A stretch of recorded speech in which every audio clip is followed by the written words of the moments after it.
تتبع الهوى فيضلك عن سبيل الله.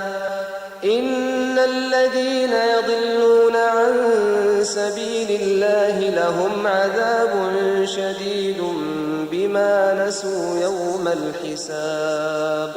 وما خلقنا السماء والأرض وما بينهما باطلا ذلك ظن الذين كفروا فويل للذين كفروا من النار. أم نجعل الذين آمنوا وعملوا الصالحات كالمفسدين في الأرض أم نجعل المتقين كالفجار. كتاب أنزلناه إليك مبارك ليدبروا آياته وليتذكر أولو الألباب.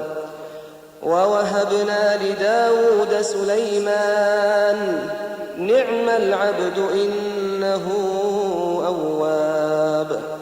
إذ عرض عليه بالعشي الصافنات الجياد فقال إني أحببت حب الخير عن ذكر ربي حتى توارت بالحجاب. ردوها علي فطفق مسحا بالسوق والأعناق.